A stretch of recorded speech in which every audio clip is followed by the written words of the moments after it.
Hello दोस्तों, स्वागत है आपका इस नई वीडियो में। दोस्तों, आज हम 100 महत्वपूर्ण प्रश्नों का एक मॉडल पेपर लेकर के आपके समक्ष उपस्थित हुए हैं। तो बिना देरी किए इन इम्पोर्टेंट सवालों को शुरू करते हैं। इससे पहले यदि आपने चैनल को सब्सक्राइब नहीं किया है तो चैनल को सब्सक्राइब कर बेल आइकन को प्रेस कर दें ताकि लेटेस्ट वीडियो की नोटिफिकेशन आप तक पहुँच सके। चलिए, वीडियो का पहला प्रश्न है, निम्न में से पार्श्विक व्यंजन है तो पार्श्विक व्यंजन कौन सा होगा? आपका सही उत्तर है ल पार्श्विक व्यंजन होता है। ऑप्शन सी आपका सही उत्तर हो जाएगा। अगला प्रश्न है कि उर्दू उपसर्गों की संख्या लगभग कितनी है? तो उर्दू के कितने उपसर्ग होते हैं? आपका सही उत्तर होगा 17 उपसर्ग। ऑप्शन बी आपका सही उत्तर दिया गया है। अगला पॉइंट आपको क्या ध्यान रखना है कि हिंदी के कितने उपसर्ग होते हैं? आप बोलोगे हिंदी के 13 उपसर्ग होते हैं। और संस्कृत के कितने उपसर्ग होते हैं? आप बोलोगे संस्कृत के 22 उपसर्ग होते हैं। तो ये जानकारी भी आपको होनी चाहिए। और उर्दू उपसर्गों की संख्या कितनी है? आप बोलोगे 17। ऑप्शन बी आपका सही उत्तर दिया गया है। अगला प्रश्न है कि गीता देर तक सोई थी इसलिए वह कक्षा में जल्दी न पहुंच सकी, किस प्रकार का वाक्य है? तो यह किस प्रकार का वाक्य है? गीता देर तक सोई थी इसलिए वह कक्षा में जल्दी न पहुंच सकी। यह जो वाक्य है ये आपका संयुक्त वाक्य हो जाएगा। ऑप्शन बी आपका सही उत्तर दिया गया है। अगला पॉइंट आपको क्या ध्यान रखना है कि वाक्य 3 प्रकार के होते हैं उत्पत्ति के आधार पर। एक तो होता है आपका संयुक्त वाक्य, दूसरा होता है सरल वाक्य, तीसरा होता है मिश्रित वाक्य। और अर्थ के आधार पर वाक्य कितने भेद होते हैं वाक्य के? आप बोलोगे अर्थ के आधार पर वाक्य के 8 भेद होते हैं। और उत्पत्ति या रचना के आधार पर कितने भेद होते हैं? 3 वाक्य होते हैं, 3 प्रकार के भेद होते हैं। चलिए, अगला प्रश्न है कि स्त्रीत्व में क्रमशः कौन सी संज्ञा होगी? तो स्त्री में कौन सी संज्ञा होगी और स्त्रीत्व में कौन सी संज्ञा होगी? आपका सही उत्तर होगा कि स्त्रीत्व में आपका भाववाचक संज्ञा होगी, स्त्री में जातिवाचक संज्ञा होगी। तो आपका सही उत्तर ऑप्शन बी आपका सही हो जाएगा। अगला प्रश्न है कि प्रसार भारती की स्थापना किस वर्ष हुई? तो किस वर्ष होती है प्रसार भारती की स्थापना? आपका सही उत्तर होगा कि 1997 में। ऑप्शन डी आपका सही उत्तर दिया गया है। अगला प्रश्न है कि हिंदी का प्रश्न स्वराज का प्रश्न है। हिंदी का प्रश्न स्वराज का प्रश्न है, किसने कहा? तो यह किसने कहा था? आपका सही उत्तर होगा कि यह जो कथन है वो आपका महात्मा गांधी जी के द्वारा कहा गया है। ऑप्शन डी आपका सही उत्तर हो जाएगा। अगला प्रश्न है कि वीर शब्द में किस प्रकार का गुणवाचक विशेषण है? तो किस प्रकार का गुणवाचक विशेषण होगा वीर शब्द में? आपका सही उत्तर है भाववाचक। ऑप्शन ए आपका सही उत्तर हो जाएगा। अगला प्रश्न है कि जहाँ दो अथवा दो से अधिक क्रियाओं का साथ साथ प्रयोग हो उसे क्या कहते हैं? तो उसको हम क्या कहते हैं? आपका सही उत्तर होगा उसको संयुक्त क्रिया कहते हैं। ऑप्शन बी आपका सही उत्तर दिया गया है। चलिए, अगला प्रश्न है कि संचारी भावों की संख्या कितनी मानी गई है? तो हिंदी में संचारी भावों की संख्या कितनी होती है? आपका सही उत्तर होगा 33। ऑप्शन सी आपका सही उत्तर दिया गया है। अगला प्रश्न है कि प्रेम राज्य किसकी रचना है? तो प्रेम राज्य नामक जो रचना है ये किसके द्वारा लिखी गई रचना है? आपका सही उत्तर होगा कि प्रेम राज्य रचना ये जयशंकर प्रसाद की रचना है। ऑप्शन सी आपका सही उत्तर हो जाएगा। अगला प्रश्न है कि प्रेमचंद द्वारा रचित गोदान उपन्यास का प्रकाशन किस वर्ष हुआ? तो गोदान नामक जो रचना है ये किसकी रचना है? आप बोलोगे प्रेमचंद, मुंशी प्रेमचंद की रचना है। और इस रचना का प्रकाशन किस वर्ष होता है? आपका सही उत्तर होगा कि 1936 में। ऑप्शन डी आपका सही उत्तर दिया गया है। अगला प्रश्न है कि सप्तर्षि में किस प्रकार की संधि है? तो सप्तर्षि इसमें कौन सी संधि होगी? आपका सही उत्तर होगा कि इसमें हो जाएगी आपकी गुण संधि। ऑप्शन ए आपका सही उत्तर दिया गया है। अगला पॉइंट आपको क्या ध्यान रखना है कि संधि के कितने भेद होते हैं, यानी कितने प्रकार होते हैं संधि के? आप बोलोगे संधि 3 प्रकार की होती है। स्वर संधि होती है, नंबर 1 स्वर संधि, नंबर 2 व्यंजन संधि और नंबर 3 विसर्ग संधि। तो संधि 3 प्रकार की होती है। अब इसके बाद जो स्वर संधि है, स्वर संधि के कितने भेद होते हैं? तब आप बोलोगे स्वर संधि के 5 भेद होते हैं। कौन कौन से होते हैं 5 भेद? गुण संधि, वृद्धि संधि, दीर्घ संधि, अयादि संधि और तो 5 वेद ध्यान रखना आपको। चलिए अगला प्रश्न है कि पानी का अर्थ नहीं है, तो इनमें से पानी का अर्थ क्या नहीं होता है? आपका सही उत्तर होगा कि पानी का जो अर्थ है वो आपका परिणाम नहीं होता है। ऑप्शन डी आपका सही उत्तर दिया गया है। अगला प्रश्न है कि मसरण का विलोम शब्द चुनिए। मसरण का विलोम क्या होता है? आपका सही उत्तर होगा कि रुक्ष, ये मसरण का विलोम होता है। ऑप्शन बी आपका सही उत्तर दिया गया है। अगला प्रश्न है कि परिजात शब्द का पर्यायवाची है, तो परिजात नामक शब्द का पर्यायवाची क्या होता है?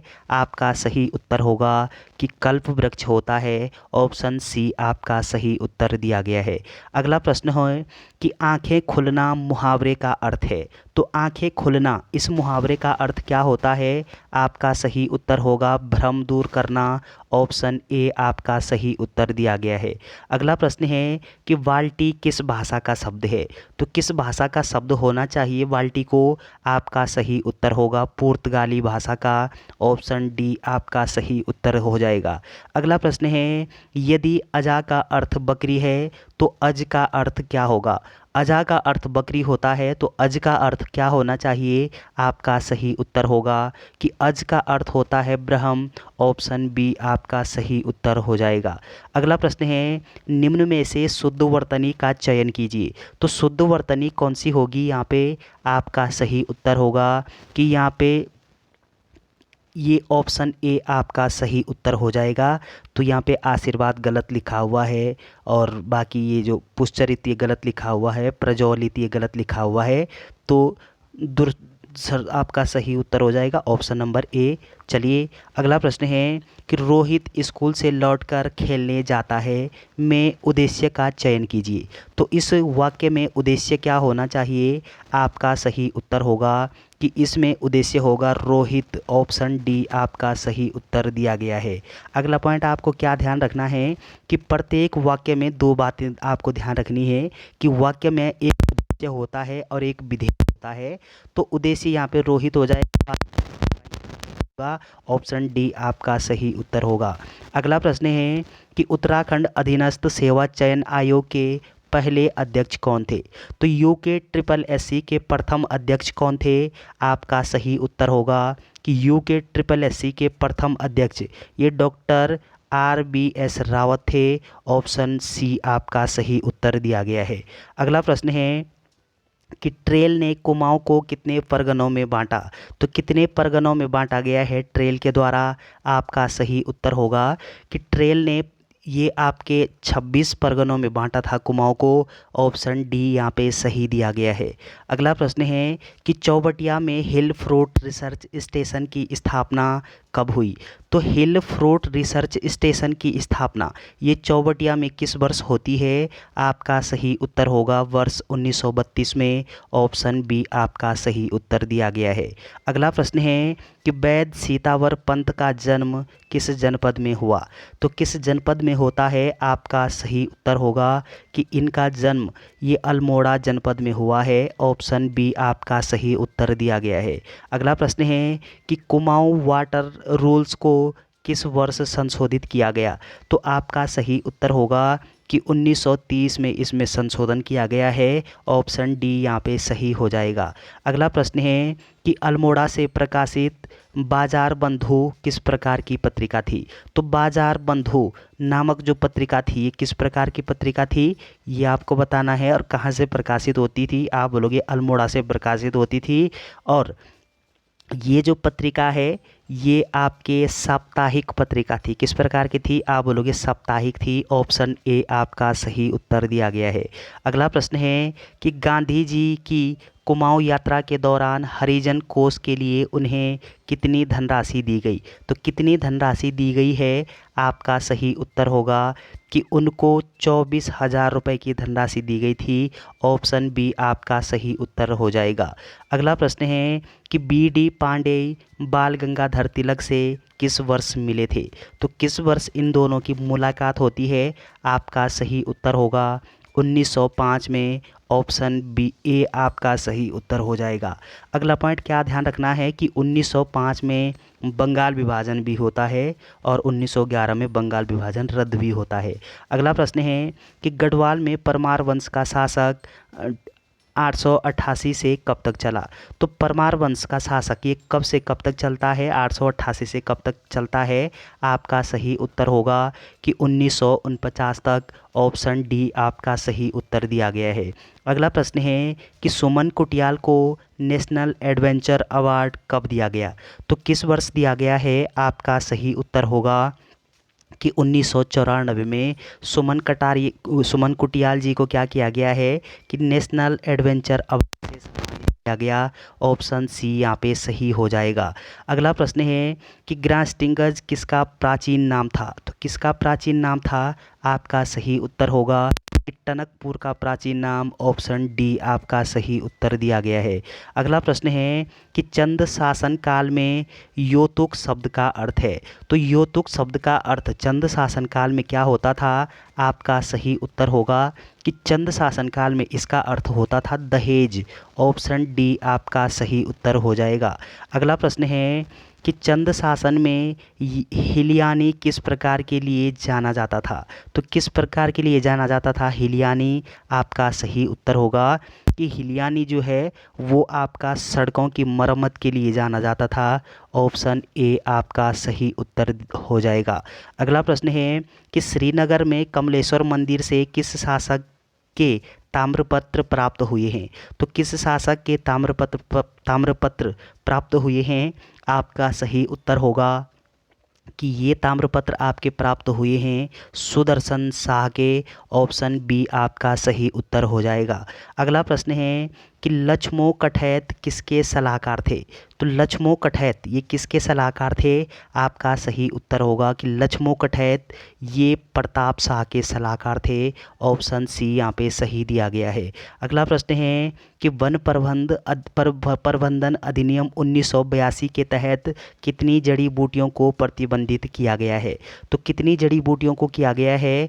आपका सही उत्तर होगा 114 जड़ी बूटियों को। ऑप्शन सी आपका सही उत्तर हो जाएगा। अगला प्रश्न है कि मद्महेश्वर नाथ किस पहाड़ी पर स्थित है। तो किस पहाड़ी पर स्थित है। आपका सही उत्तर होगा मद्महेश्वर नाथ ये आपके चौखम पहाड़ी पर स्थित है। ऑप्शन बी आपका सही उत्तर दिया गया है। अगला प्रश्न है कुमाऊं परिषद का कौन सा अधिवेशन हिंदू मुस्लिम एकता के लिए जाना जाता है। तो इम्पोर्टेंट प्रश्न है हिंदू मुस्लिम एकता के लिए कुमाऊं परिषद का कौन सा अधिवेशन जाना जाता है। आपका सही उत्तर होगा कि ये आपका कौन से क्रम का अधिवेशन होगा। आपका सही आंसर होगा तीसरे क्रम का अधिवेशन। ऑप्शन सी आपका सही उत्तर दिया गया है। अगला पॉइंट आपको क्या ध्यान रखना है कि कुमाऊं परिषद की स्थापना कब होती है। आप बोलोगे 1916 में कुमाऊं परिषद की स्थापना होती है। 1917 में प्रथम अधिवेशन होता है। 1918 में दूसरा अधिवेशन होता है। 1919 में तीसरा अधिवेशन होता है। और 1919 का तीसरा जो अधिवेशन है उसमें हिंदू व मुस्लिम की एकता पर बल दिया गया है और ये हिंदू मुस्लिम एकता के लिए भी जाना जाता है। ऑप्शन सी आपका करेक्ट उत्तर होगा। अगला प्रश्न है कि किस जिले में जुलाई 2019 से 79 प्राथमिक विद्यालयों में गढ़वाली बोली में पाठ्यक्रम शुरू किया गया है। तो किस जिले में किया गया है। आपका सही उत्तर होगा कि यह आपके पौड़ी जिले में किया गया। ऑप्शन डी आपका सही उत्तर हो जाएगा। अगला प्रश्न है कि देश के किस शहर में उत्तराखंड भवन का निर्माण हुआ है। तो उत्तराखंड भवन का निर्माण ये किस देश यानी किस देश के किस शहर में किया गया है। आपका सही उत्तर होगा कि मुंबई में। आपका सही उत्तर हो जाएगा कि मुंबई में उत्तराखंड भवन का निर्माण किया गया है। ऑप्शन डी यहाँ पे सही हो जाएगा। अगला प्रश्न है कि ल्वाली झील किस जनपद में अवस्थित है। तो ल्वाली नामक झील ये किस जिले में स्थित है। आपका सही उत्तर होगा कि ल्वाली जो झील है ये आपके पौड़ी जनपद में अवस्थित है। ऑप्शन सी आपका सही उत्तर दिया गया है। अगला प्रश्न है वर्ष 2020 में खड़ग सिंह वाल्दिया का निधन हुआ है। उनका संबंध किस क्षेत्र से है। तो खड़ग सिंह वाल्दिया का संबंध किस क्षेत्र से है। आपका सही उत्तर होगा कि इनका संबंध ये भूवैज्ञानिक हैं। ऑप्शन ए आपका सही उत्तर हो जाएगा। अगला प्रश्न है कि राज्य में सिद्धवली जनशताब्दी एक्सप्रेस किन दो स्थानों के मध्य चलती है? तो आपका सही उत्तर क्या होगा? आपका सही उत्तर होगा कोटद्वार से दिल्ली। ऑप्शन बी आपका सही उत्तर हो जाएगा। अगला प्रश्न है कि मजखाली बुग्याल कहाँ है? मजखाली नामक बुग्याल ये कहाँ पे अवस्थित है? आपका सही उत्तर होगा कि अल्मोड़ा के रानीखेत में मजखाली नामक बुग्याल अवस्थित है। ऑप्शन ए आपका सही उत्तर दिया गया है। अगला प्रश्न है कि राज्य में संजय झील कहाँ स्थित है? तो संजय झील ये कहाँ पे अवस्थित है? आपका सही उत्तर होगा कि संजय झील ये ऋषिकेश में स्थित है। ऑप्शन बी आपका सही उत्तर दिया गया है। अगला प्रश्न है कि गढ़वाली समाचार का रजिस्ट्रेशन नंबर क्या था? तो रजिस्ट्रेशन नंबर गढ़वाली समाचार पत्र का क्या था? आपका सही उत्तर होगा कि ए 304। ऑप्शन डी आपका सही उत्तर हो जाएगा। अगला प्रश्न है कि पौड़ी स्थित रांसी स्टेडियम का शिलान्यास किसने किया? आपका सही उत्तर होगा कि इसका जो शिलान्यास है वो हेमवंती नंदन बहुगुणा जी के द्वारा किया गया है। ऑप्शन ए आपका सही उत्तर हो जाएगा। अगला प्रश्न है कि कौसवा कात कौथ किसकी रचना है? तो किसकी रचना होगी? आपका सही उत्तर है कि यह रचना आपकी मथुरा दत्त मठपाल जी की है। ऑप्शन सी आपका सही उत्तर दिया गया है। अगला प्रश्न है देवघाट उद्योग मंदिर की स्थापना 1931 में किसने की थी? तो आपका सही उत्तर होगा कि 1931 में इसकी जो स्थापना है वो ज्योतिराव कांडपाल जी के द्वारा किया गया। ऑप्शन सी आपका सही उत्तर हो जाएगा। अगला प्रश्न है कि उत्तराखंड में गोरछणी सभा की स्थापना कब हुई? तो गोरछणी सभा की स्थापना ये कहाँ पे होती है? उत्तराखंड में कब होती है? आपका सही उत्तर होगा कि गोरछणी सभा की जो स्थापना है उत्तराखंड में वो आपका 1907 में होती है। ऑप्शन बी आपका सही उत्तर दिया गया है। अगला प्रश्न है राज्य में लोहा किस जनपद में पाया जाता है? तो आपका सही उत्तर है लोहा आपके नैनीताल जिले में इसका उत्पादन होता है। ऑप्शन ए आपका करेक्ट उत्तर दिया गया है। अगला प्रश्न है कि राज्य में सुदर्शन पर्वत किस जनपद में अवस्थित है? तो आपका सही उत्तर होगा सुदर्शन जो पर्वत है वो उत्तरकाशी जनपद में अवस्थित है। ऑप्शन ए आपका सही उत्तर हो जाएगा। अगला प्रश्न है कि नरेंद्र नगर को श्रीनगर से किस वर्ष जोड़ा गया? तो किस वर्ष जोड़ा गया है? आपका सही उत्तर होगा कि ये आपके वर्ष 2001 में जोड़ा गया। ऑप्शन सी यहाँ पे सही दिया गया है। अगला प्रश्न है 1932 में हुए कुर्मांचल सुधार आंदोलन की अध्यक्षता किसने की? तो 1932 में क्या हुआ है? कुर्मांचल सुधार आंदोलन हुआ है। कब? 1932 में। और इसकी अध्यक्षता वो किसके द्वारा की गई थी? आपका सही उत्तर होगा बी डी जोशी द्वारा। ऑप्शन बी आपका सही उत्तर दिया गया है। अगला प्रश्न है कि चुरकुला बांध किस जिले में अवस्थित है? आपका सही उत्तर होगा चुरकुला बांध ये धारचूला में अवस्थित है, अर्थात ये आपके पिथौरागढ़ में अवस्थित है। ऑप्शन ए यहाँ पे सही हो जाएगा। अगला प्रश्न है कीर्ति नगर की स्थापना किस वर्ष होती है? तो कीर्ति नगर की स्थापना कब होती है? आपका सही उत्तर होगा 1894 में। ऑप्शन डी आपका सही उत्तर दिया गया है। कीर्ति नगर ये किस जनपद में पड़ता है? आप बोलोगे टिहरी गढ़वाल में। अगला प्रश्न है उत्तराखंड के शिवम रावत को प्रधानमंत्री बाल पुरस्कार मिला, उनका गृह जनपद बताइए। तो प्रधानमंत्री बाल पुरस्कार ये किसको मिला है? आप बोलोगे शिवम रावत को मिला। और शिवम रावत का संबंध किस जिले से है? आपका सही उत्तर होगा कि उनका संबंध उधम सिंह नगर जनपद से है। ऑप्शन सी आपका सही उत्तर दिया गया है। अगला प्रश्न है किस पंवार शासक ने कत्यूरियों से सोने का सिंहासन छीना था? तो कब किसने छीना था? आपका सही उत्तर होगा कि ये अजयपाल आपका करेक्ट उत्तर होगा। ऑप्शन ए आपका सही दिया गया है। अगला प्रश्न है कि नैनीताल गजेटियर ने उत्तराखंड को हिल स्टेट का दर्जा कब दिया? तो कब दिया गया है उत्तराखंड को हिल स्टेट का दर्जा? आपका सही उत्तर होगा कि ये दर्जा आपके 1904 में दिया गया है। ऑप्शन डी यहाँ पे सही हो जाएगा। अगला प्रश्न है कि गांधी जी ने हाइलामाइन को किस वर्ष अल्मोड़ा भेजा? तो कब भेजा गया था? आपका सही उत्तर होगा कि ये आपके 1941 में भेजा गया है इनको अल्मोड़ा। किसको? हाइलामाइन को। ऑप्शन सी आपका सही उत्तर दिया गया है। अगला प्रश्न है कि 26 नवंबर 1949 को कितने अनुच्छेदों को परिवर्तित किया गया था? तो आपका सही उत्तर होगा कितने अनुच्छेदों को परिवर्तित किया गया था? आपका सही उत्तर होगा कि 15 अनुच्छेदों को। ऑप्शन ए आपका सही उत्तर हो जाएगा। अगला प्रश्न है कि समता और बंधुत्व के आदर्श किस देश से लिया गया? तो कहाँ से लिया गया है? आपका सही उत्तर होगा कि फ्रांस के संविधान से अभिप्रेरित है। ऑप्शन सी यहाँ पे सही दिया गया है। अगला प्रश्न है कि लोकसभा में तारांकित प्रश्नों की अधिकतम संख्या कितनी होती है? तो लोकसभा में जो तारांकित प्रश्न इनकी संख्या कितनी होती है अधिकतम? आपका सही उत्तर होगा कि अधिकतम जो प्रश्न है वो 20 हो सकते हैं। ऑप्शन बी आपका सही उत्तर हो जाएगा। अगला प्रश्न है कि उपभोक्ता संरक्षण अधिनियम किस वर्ष पारित हुआ? तो उपभोक्ता संरक्षण अधिनियम ये कब पारित होता है? आपका सही उत्तर होगा कि उपभोक्ता संरक्षण अधिनियम ये 1986 में पारित हुआ। ऑप्शन डी यहाँ पे सही दिया गया है। अगला प्रश्न है कि भारत सरकार द्वारा लिए गए उधार किस अनुच्छेद से संबंधित है? आपका सही उत्तर होगा कि यदि हम भारत सरकार से कोई उधार लेना चाहें, ऋण लेना चाहें तो हम ले सकते हैं। किस अनुच्छेद में ऐसा प्रावधान किया गया है? आपका सही उत्तर होगा कि ये प्रावधान आपके अनुच्छेद 290 में किया गया। ऑप्शन बी यहाँ पे सही हो जाएगा। अगला प्रश्न है कि कथा सरित सागर किसकी रचना है?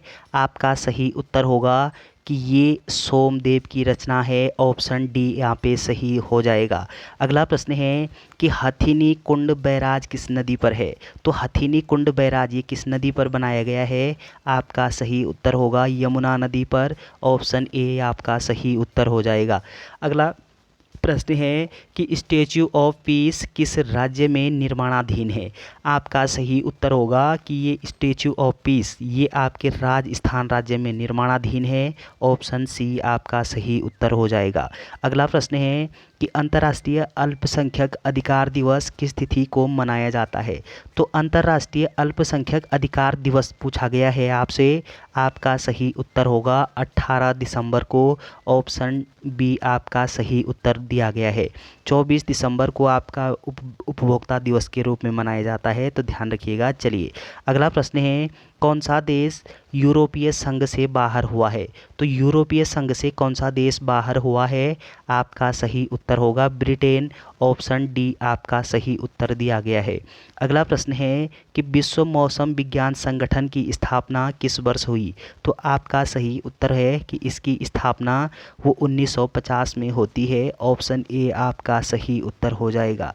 अगला प्रश्न है कि भारत ने मंगल मिशन कब लॉन्च किया? तो कब लॉन्च किया गया है? आपका सही उत्तर होगा कि ये 2014 में लॉन्च किया गया है। आपका सही उत्तर सी दिया गया है। अगला प्रश्न है कि कौन सी जनजाति पुजारी को नायक कहती है? तो पुजारी को नायक ये कौन सी जनजाति कहती है? आपका सही उत्तर होगा कि संथाली जनजाति ये पुजारी को नायक के रूप में जानती है। ऑप्शन बी आपका सही उत्तर हो जाएगा। अगला प्रश्न है कि खाकी क्रांति का संबंध किससे है? तो खाकी क्रांति संबंध पूछा गया है। आपका सही उत्तर होगा कि इसका जो संबंध है खाकी क्रांति का वो चमड़ा से है। ऑप्शन ए आपका सही उत्तर दिया गया है। अगला प्रश्न है कौन सी नदी संपूर्ण चक्र राजस्थान में ही पूर्ण करती है? तो कौन सी नदी अपना सारा जो चक्र है वो राजस्थान में पूरा करती है? आपका सही उत्तर होगा कि वो आपकी बनास नदी होगी। ऑप्शन ए आपका सही उत्तर दिया गया है। अगला प्रश्न है थाईलैंड की मुद्रा है, तो थाईलैंड नामक देश की मुद्रा का नाम क्या है?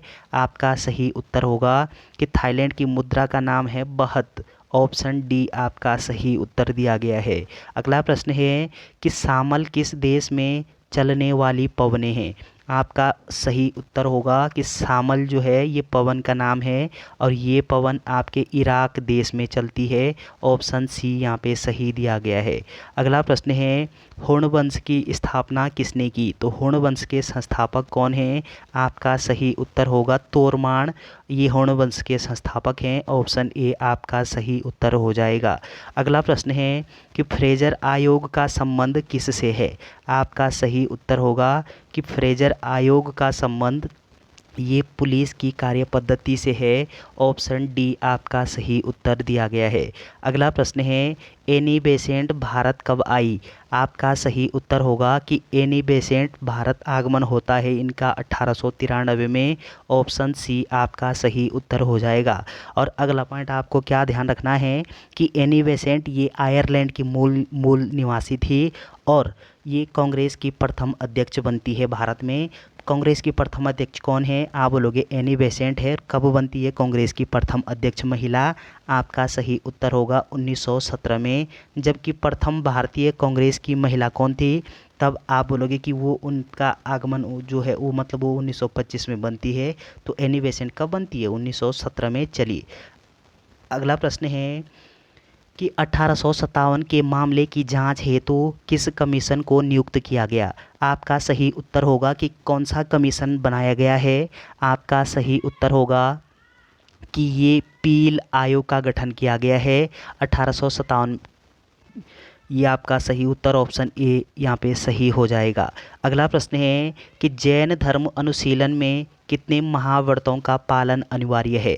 आपका सही उत्तर होगा कि ये आपका 5 महाव्रतों का पालन करना अनिवार्य होगा। ऑप्शन सी आपका सही उत्तर दिया गया है। अगला प्रश्न है निम्न में से किसे अमित्र घात के नाम से भी जाना जाता है? तो किसको जानते हैं? आपका सही उत्तर होगा कि ये आपके जो बिंदुसार हैं उनको जानते हैं। ऑप्शन डी आपका सही उत्तर हो जाएगा। अगला प्रश्न है कि सल्तनत काल में उस्र भूमि कर किस से लिया जाता था? तो किस से लिया जाता था सल्तनत काल में उस्र भूमि कर? आपका सही उत्तर होगा कि मुसलमानों से लिया जाता था। ऑप्शन ए आपका सही उत्तर हो जाएगा। अगला प्रश्न है कि अकबर ने किस वर्ष राजधानी लाहौर स्थानांतरित की थी? तो किस वर्ष की थी? आपका सही उत्तर होगा कि ये आपके 1585 में की गई है। ऑप्शन डी यहाँ पे सही हो जाएगा। अगला प्रश्न है राष्ट्रमंडल खेल 2022 कांस्य पदक विजेता विजय कुमार यादव किस क्षेत्र से संबंधित हैं? तो आपका सही उत्तर होगा कि विजय कुमार यादव का जो संबंध है वो किस क्षेत्र से है, ये पूछा गया है आपसे। आपका सही उत्तर होगा कि इनका संबंध जूडो से है। ऑप्शन बी आपका सही उत्तर हो जाएगा। अगला प्रश्न है विनय पत्रिका की भाषा क्या थी? तो विनय पत्रिका की भाषा ये किस भाषा में लिखी गई है? आपका सही उत्तर होगा ब्रज भाषा में।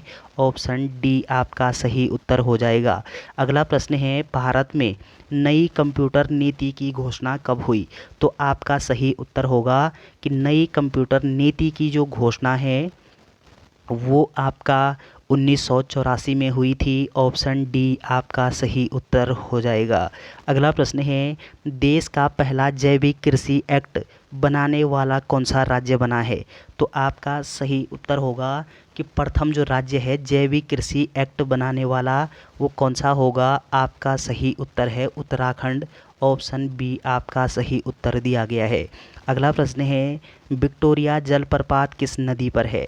तो किस नदी पर होगा विक्टोरिया जलप्रपात? आपका सही उत्तर है कि जाम्बेजी नदी पर। ऑप्शन डी आपका सही उत्तर दिया गया है। अगला प्रश्न है कि फरक्का परियोजना किस राज्य में स्थित है? तो फरक्का नामक परियोजना किस राज्य में होगी? आपका सही उत्तर है कि यह पश्चिम बंगाल में अवस्थित है। ऑप्शन सी आपका सही उत्तर दिया गया है। अगला प्रश्न है कि HTTP का पूर्ण रूप क्या है? तो HTTP जब आप गूगल पे सर्च करते हो तो HTTP इसका मतलब क्या होता है, पूरा नाम क्या होता है इसका? तो आपका सही उत्तर होगा कि hyper text transfer protocol. Option A आपका सही उत्तर हो जाएगा।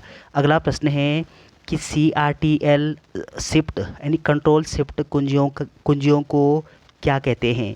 तो क्या कहते हैं? आपका सही उत्तर होगा कि इसको मॉडिफायर कहते हैं। ऑप्शन बी आपका सही उत्तर हो जाएगा। अगला प्रश्न है www का आविष्कार किसने किया? तो आपका सही उत्तर होगा कि WWW का जो आविष्कार है वो टिम वर्नर्स ली के द्वारा किया गया है।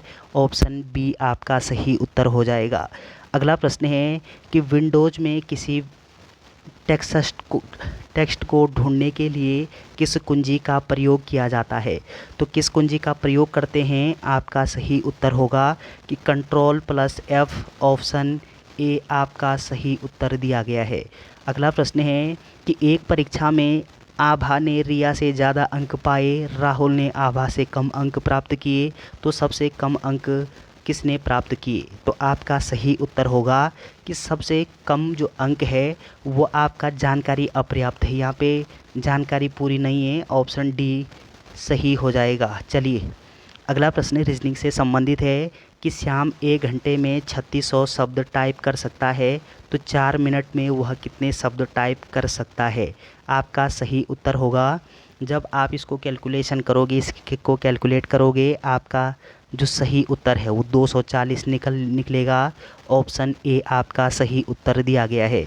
अगला प्रश्न है कि यदि m का अर्थ प्लस, n का अर्थ माइनस और p का अर्थ ये आपके डिवाइड हो तो 15n 10p, ये जब आप इसको कैलकुलेशन करोगे, यानी ये जो वर्ड हैं अंग्रेजी के वर्ड, इनके स्थान पर ये चिन्हों का प्रयोग करके आपका जो सही उत्तर है वो 5 निकलना आवश्यक है, 5 निकलना चाहिए। ऑप्शन बी आपका सही उत्तर हो जाएगा। अगला प्रश्न है कि काशी योजना की शुरुआत किस राज्य में की गई। तो किस राज्य में की गई है काशी योजना की शुरुआत, आपका सही उत्तर होगा कर्नाटक राज्य में। ऑप्शन बी आपका सही उत्तर दिया गया है। अगला प्रश्न है कि GST परिषद की 47वीं बैठक किस स्थान पर हुई है। तो किस स्थान पर हुई है, आपका सही उत्तर होगा चंडीगढ़ में। तो GST परिषद की 47वीं बैठक चंडीगढ़ में आयोजित हुई है। ऑप्शन ए आपका सही उत्तर हो जाएगा। तो चलिए दोस्तों, ये 100 इम्पोर्टेंट प्रश्न थे इस मॉडल पेपर के। वीडियो अगर आपको अच्छी लगती है तो चैनल को शेयर करना, कमेंट करना, लाइक करना, सब्सक्राइब करना ना भूलें। Thanks for watching.